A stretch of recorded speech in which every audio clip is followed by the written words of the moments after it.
Hoje, dia 27 de novembro de 2020, sexta-feira, finalizando a semana com vocês, né? Então, no primeiro momento, nós estaremos fazendo o nosso simulado, tá? Isso aí é só uma sondagem dos conteúdos proposto. Então, no segundo momento, a gente tem a apresentação. Eu estou esperando de vocês do vídeo para a nota de arte mensal do quarto bimestre, que vocês irão gravar um teatro musical. Lembram? Está na página do livro de arte, na página 102. Então, vamos agora iniciar nossa aula de história. Constituição de 1988. Com o início do regime militar e com o retorno da democracia em 1985, uma nova Constituição começou a ser elaborada no Brasil, também conhecida como Carta Cidadã.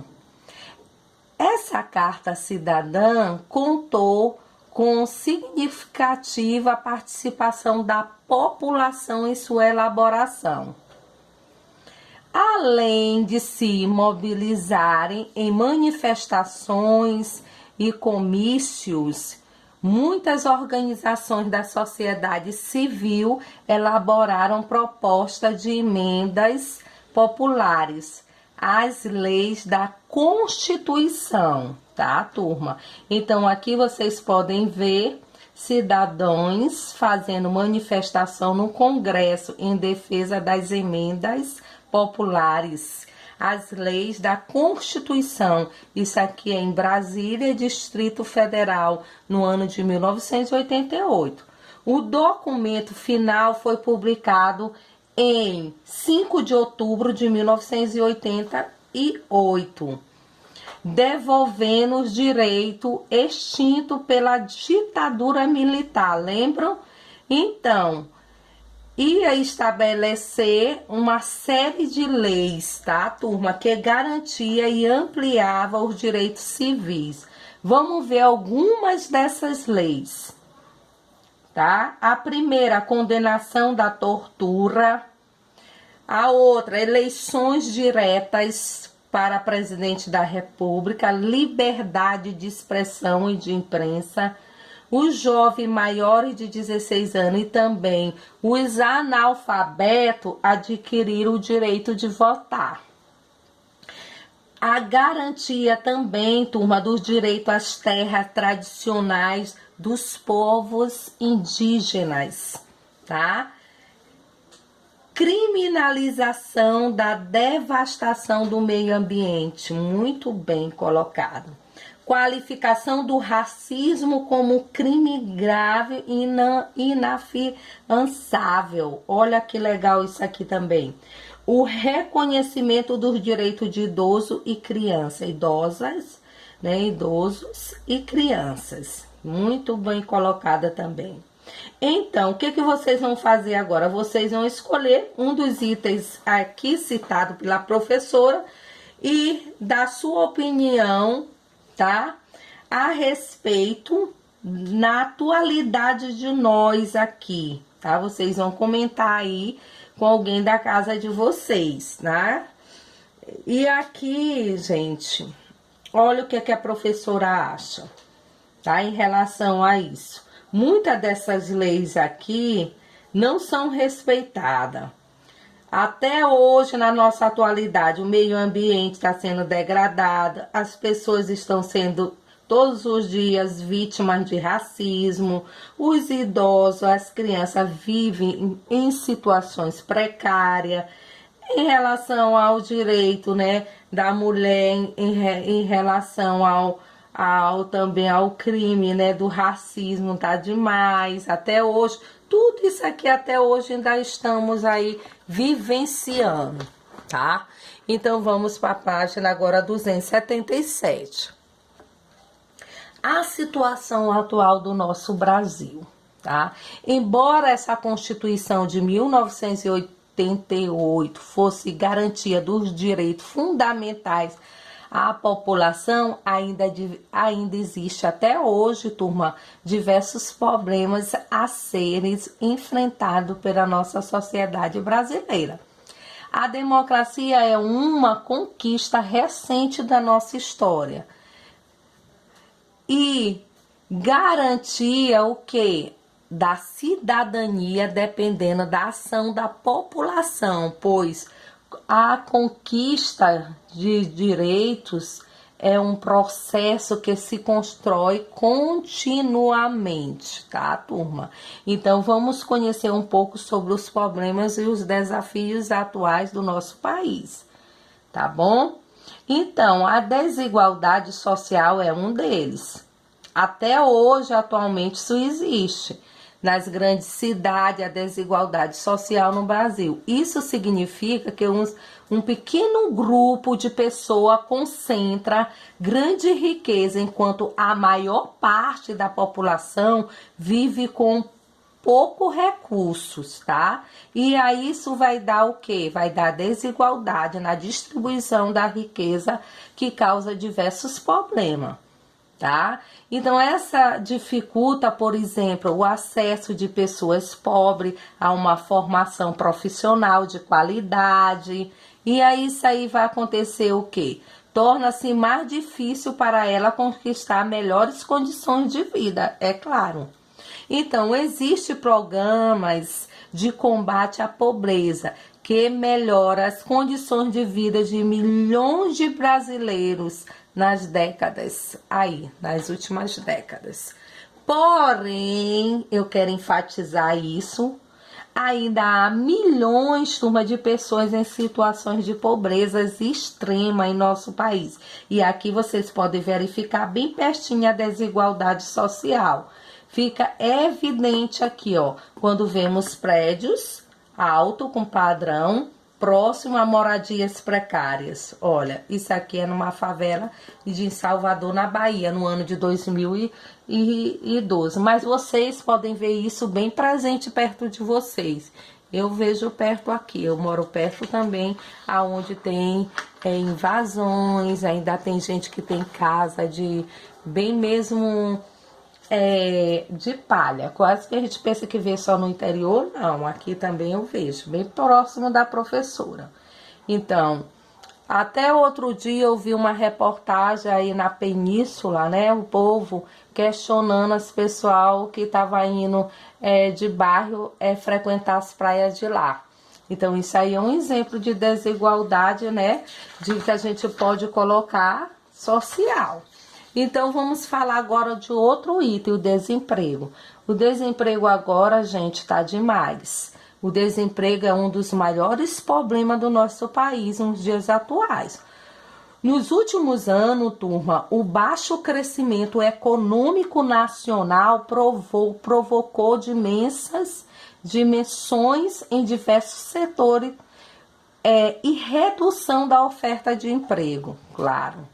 De acordo com estudos recentes, a taxa de desemprego em dezembro de 2016 era de 11,9% da população economicamente ativa. Que tristeza. Essa pesquisa aqui, turma, ela é do Instituto de Pesquisa Econômica Aplicada, tá? Foi feita em 2016. Aqui vocês podem olhar, tá? Que é uma pessoa trabalhando e aqui é um mercado informal, tá? Por quê? Porque eles não têm carteira assinada, eles não têm direito trabalhista assegurado.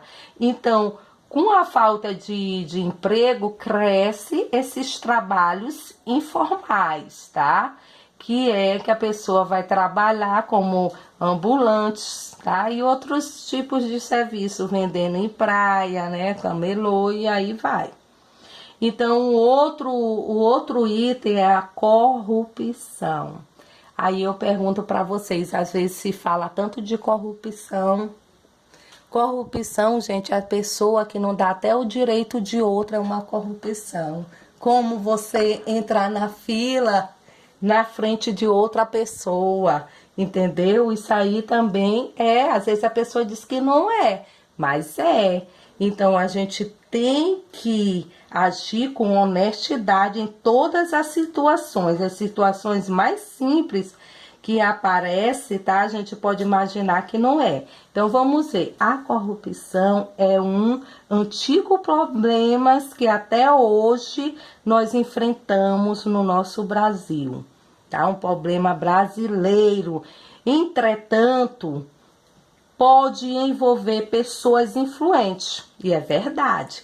Ela nem sempre foi combatida com rigor, e não é mesmo, tá? Nos últimos anos, algumas instituições, como a Polícia Federal, o Ministério Público Federal, alcançaram a maior autonomia e passaram com intensidade combater a corrupção. Assim, diversos políticos e grandes empresários corruptos, é o que mais tem até hoje, têm sido punidos. Mas ainda falta muito mais. Mesmo com esses avanços, é necessário, tá, turma, um comprometimento maior de toda a nossa sociedade brasileira, com a fiscalização contra casos de corrupção de qualquer espécie, tá? Então, eu gostaria de saber de vocês qual atitude podemos ter no nosso dia a dia para combater a corrupção. E aí, vamos refletir sobre isso, tá?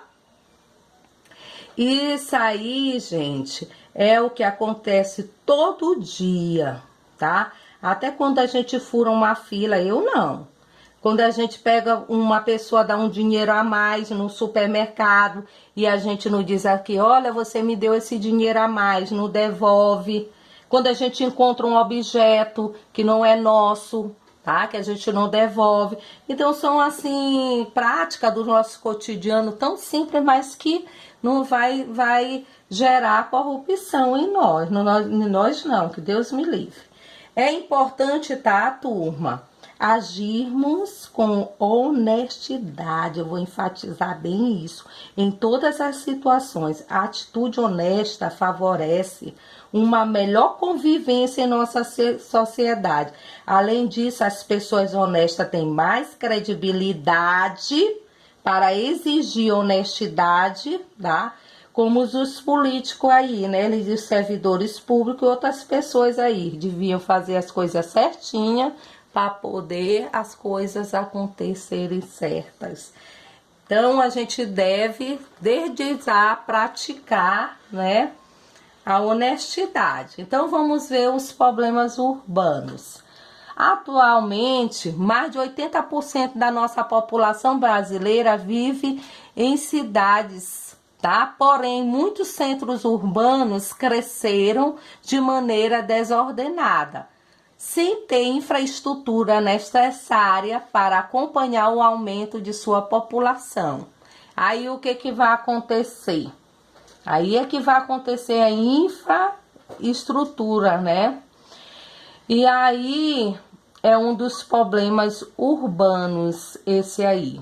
O congestionamento, os grandes automóveis na rua causam o grande congestionamento, fazendo milhares de pessoas perderem tempo no trânsito. Além disso, o excesso de veículo aumenta a poluição do ar, não vamos esquecer disso. A possível solução para esse problema é o aumento e investimento em transporte público e o estímulo ao uso de um transporte alternativo que não seja poluente, como uma bicicleta, mas no meu caso nem dá, porque eu moro no Araçagi, para ir por Tropical, né, é complicado. Nem de ônibus não dá para me chegar no horário aí, então eu tenho que ir mesmo, com transporte mesmo. Mas agora vamos falar da falta da acessibilidade, o nome diz acesso, então se não tem essa acessibilidade aí é complicado. Aqui na nossa cidade é complicadíssimo. A gente vê aí em bancos, são poucas rampas, em escolas, em todos os lugares, tá? Não, essa falta de acessibilidade. Então, todos nós sabemos que isso é um direito do cidadão de ir e vir. Ele não pode estar limitado de deixar de ir em qualquer lugar. É um direito garantido do cidadão. Então, para que seja assegurado o direito de ir e vir de uma pessoa ou de várias pessoas com deficiência ou com mobilidade reduzida, quando você vê um cadeirante, você diga, ele tem uma mobilidade reduzida, fica mais bonito falar assim. O que é isso? Que eles precisam, por exemplo, de uma bengala, de uma cadeira de roda para se locomover. É fundamental, turma, que esses espaços públicos possua elementos adaptados, como as calçadas táteis, de rampas, elevadores ou sinais sonoros. Eu, professora Lília Raquel, nunca vi em São Luís um sinal sonoro, tá? Mas já vi lá em Teresina, já vivenciei também em Recife.